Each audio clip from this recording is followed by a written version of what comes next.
Good morning. I'm Harley Schlanger from the LaRouche Organization with your daily video update for February 15th, 2023.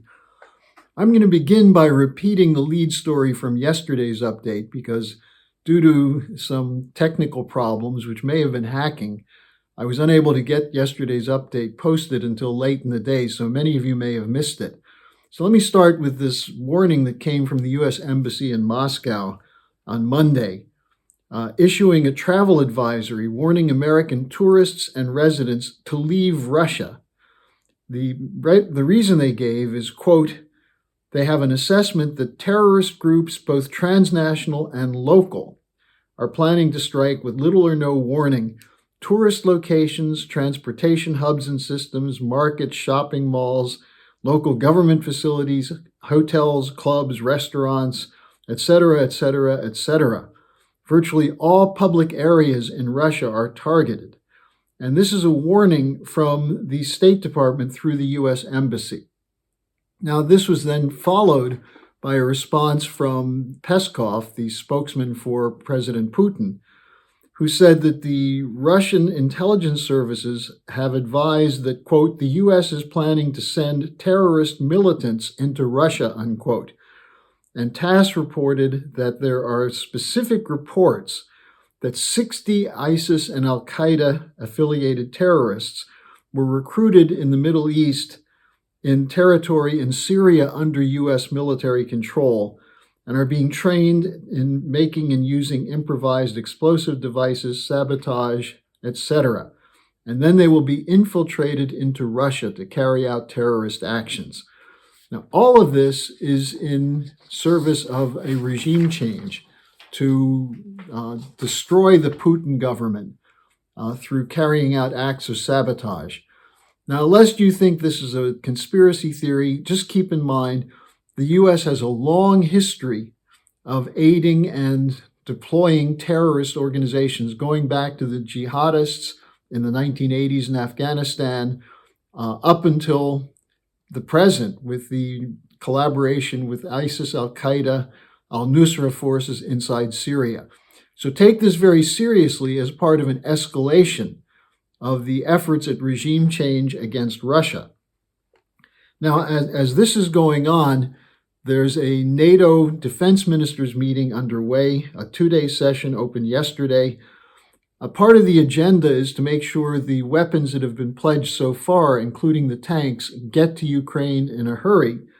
But at the same time, they've announced that there will not be aircraft, and the U.S. said it would not provide long-range precision missiles, both of which Ukraine said it needs to escalate to attack Crimea and drive the Russians out. So they're talking about a spring offensive for Ukraine, and Biden administration has been sending out hints that this would be the last opportunity to recapture territory before there would be negotiations. Well, what's really going on here? At the same time, NATO is talking about the global NATO, that is the deployment into Asia. So this is not a pulling back from war, it's a shift in emphasis and maybe a recognition that the ultimate victory in Ukraine is not possible. As this is happening, as the war machine is gearing up, the fight against the war machine is escalating. You have the Seymour Hersh article, which is finally beginning to get a little bit of coverage. Hersh, of course, wrote that the U.S. was responsible for destroying the Nord Stream pipelines under the Baltic Ocean, and that this was done under orders of Biden. I'm sure you can find the story somewhere, but this is an extremely important revelation, especially as it pertains to Germany, because the question it raises is, why is the German government silent about an attack on combined Russian-German infrastructure, which is creating enormous hardships and problems for the people of Germany, as well as German industry? So Hersh's article needs to be circulated more widely. People need to read it and discuss it and demand an answer from the German government and from the U.S. government.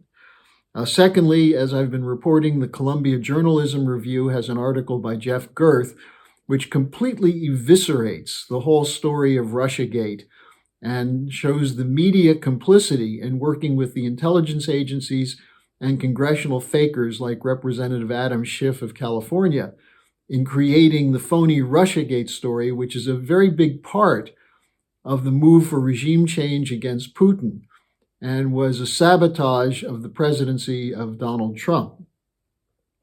Now then, today there's an article from Chris Hedges, a former New York Times correspondent, who's become outspoken against the War Party, outspoken against neoliberalism. And he issues a call for an alliance of left and right. And I use left and right in quotation marks, but the opponents of NATO's Ukraine war in both camps. What's clear is that the so-called left, the former progressive movement, has been hijacked by identity politics, which is funded largely by the corporate cartels, and the so-called right is totally committed to neoliberalism and war. So you have the two of them that have become essential as to a bipartisan coalition for war and austerity. And both of them are funded by the military-industrial complex, by the war machine, and by neoliberal groups. Now, what Hedges says is that you have to build an alliance to stop the threat of an escalating war. And the alliance has to go beyond partisanship and beyond these left and right profiles. Because he says the real enemy is not left or right, it's the masters of war. And so he called for unity for the February 19th march in Washington.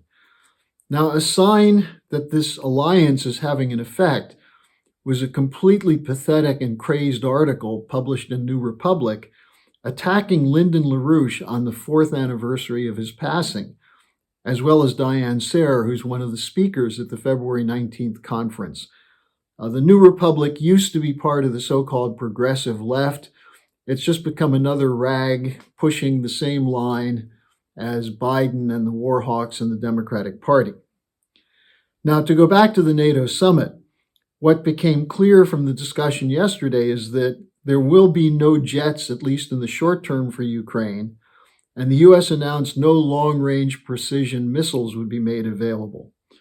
And instead, the discussion from Stoltenberg, the head of NATO, and others, is there's a need to build up the industrial capabilities to provide the weapons that are required.